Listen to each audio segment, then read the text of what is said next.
Okay, in this lesson we're going to be looking at some applications of exponential functions now. So situations involving exponential growth and exponential decay. You've been looking at both types of graphs throughout this unit, but in this lesson we're going to be looking specifically at some application questions, and in particular with coming up with the equation for different exponential growth and decay relationships. So some examples of exponential growth would include compound interest. So when you invest your money and the interest is compounded, the graph of your the amount of your investment over time would be an exponential growth graph. Population growth in certain cases, in particular like the growth of bacteria. Maybe we'll list that one separately, and so on. So if your bacteria is splitting and your population is doubling over time and that kind of thing. Exponential decay, some examples would be depreciation. So say of a vehicle. So your vehicle is depreciating in value by a certain percent each year. And radioactive substances, where part of your substance, a certain percent of your substance, is disappearing every few seconds or so. The formulas for both exponential growth and decay are very similar, and you have those here next in your notes. So you'll notice the main difference between those formulas is that inside the brackets we either have 1 plus r for exponential growth or 1 minus r for exponential decay. But everything else about these formulas is the same, including what the variables represent. So A is your initial amount, X is the number of growth periods, and R is either the growth rate or the decay rate expressed as a decimal. So let's go through and look at some examples. This first one says Lena has inherited $1,000. She decides to invest it into an account that pays 7.5% per year compounded annually. Find the amount of the investment after 5 years. So since her investment is hopefully going to grow, well, it will grow since it's earning 7.5% interest. This is an example of exponential growth. So we're going to use the y equals a 1 plus r to the x formula. Now in this example, the initial amount of her investment is 1,000. The growth rate is 7.5%, so we need to convert that to a decimal, so 0.075. And she's investing the money for 5 years. So we're going to put all those values into the equation. So now in brackets, 1 plus r will be 1.075 to the exponent 5. And when you type that into your calculator, you get approximately $1,435.63. So therefore, the investment is worth $1,435.63 after 5 years. So when your calculations involve money, always round your answer to 2 decimal places. Okay, now it says, how long will it take her to double her money in this investment?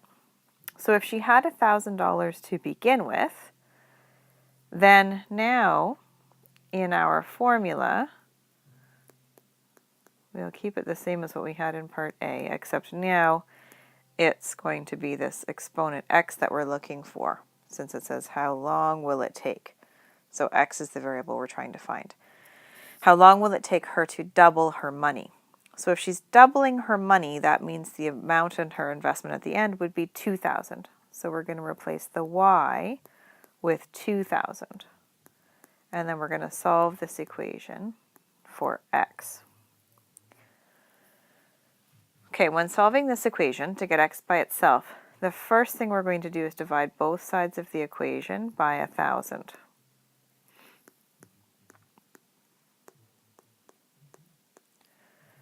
So then we have 2 equals 1.075 to the x. And when you're solving for an exponent, with knowing what you know at this point, your only real choices are either to use the graph, so using the graphing calculator. You could graph y equals 2, graph y equals 1.075 to the exponent x, and find out where they intersect. Or, if you don't have a graphing calculator handy, you're going to have to use trial and error. It's a little tricky to read. I should say trial and error. So, for example, we try 1.075 to the exponent 10. And that comes out to about 2.06. So that's fairly close. So now let's try 1.075 to the exponent 9. That gives us 1.91. So it's somewhere in the middle of those two. Let's try 1.075 to the exponent 9.5. That gives us 1.99. So that's awfully close. So I think we'll say, therefore, it will take about 9.5 years for her to double her money.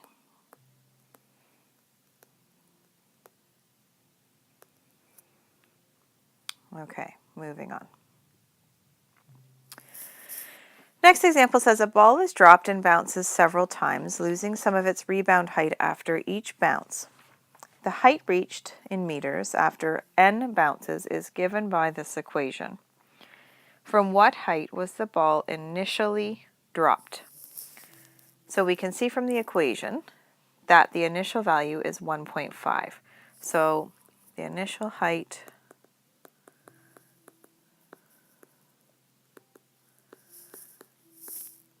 was 1.5 meters.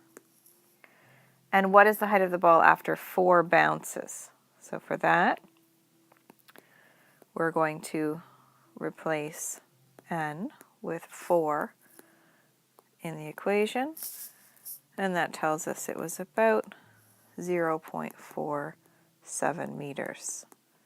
So after 4 bounces,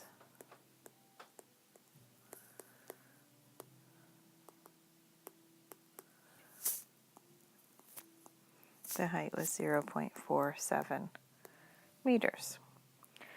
Now determine how many bounces it will take before the ball's rebound height is less than 1% of its initial drop height. So its initial drop height was 1.5 meters. So first of all, let's figure out what 1% of 1.5 is. So we'll multiply that by 0.01, which gives us 0.015. So we're trying to figure out how many bounces it will take for its height to be 0.015 meters.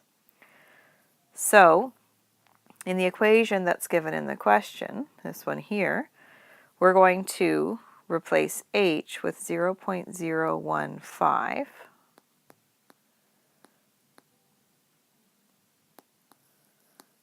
And we're going to use trial and error to solve for n.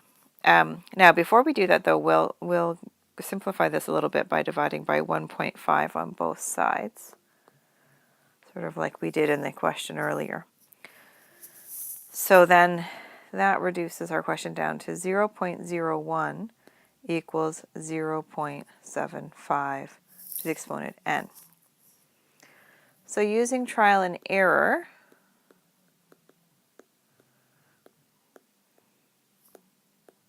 when you're doing this, you have to just sort of start somewhere. I mean, think about the context of the question. It's not going to be 100, we don't think. The ball's certainly not going to bounce 100 times. So, but within reason, you kind of have to just think about what makes sense. There's really no magic way of coming up with the number, which is why trial and error isn't the best, but it's our only choice sort of right now. So to get you close to the right answer, 0.75 to the exponent 17 is about 0.0075, and 0.75 to the exponent 16 is 0.0100. So there we go, that's the one we need. So therefore it will take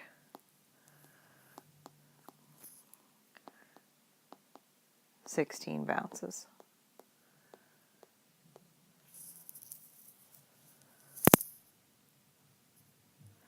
Okay, example 3. The population of a bacteria colony is doubling every 3 days. If the initial bacteria count is 30, what is the count after 24 days? Okay, so there's a few new things in this question. This is an exponential growth question. So our formula is going to be y equals a bracket 1 plus r to the exponent x. Our initial value is 30.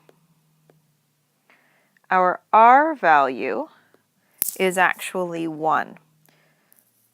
This is because it says in the question it's doubling. And doubling means that there's a 100% increase. So if something doubles, it grows by 100% of what it originally was, if that makes sense. And 100% expressed as a decimal would just be 1.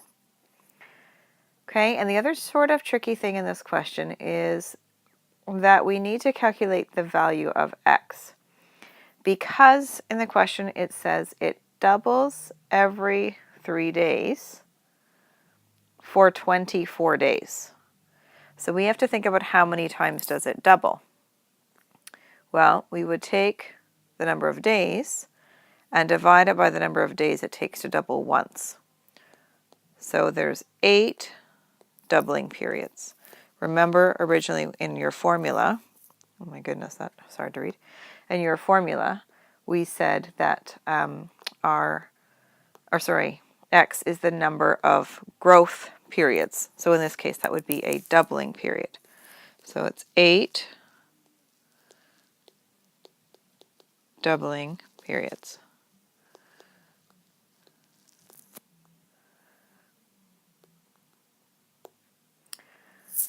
Okay, so now we're going to put all those numbers into the formula.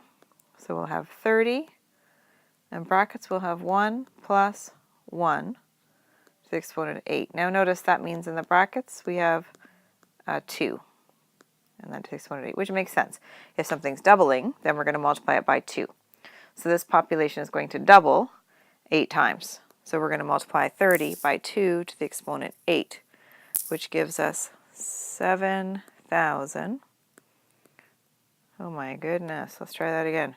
7,680 is the answer. There we go. So therefore, the population is 7,680 after 12 days. Okay, and for the last example, I'm going to have you refer to the video part 2 for this lesson.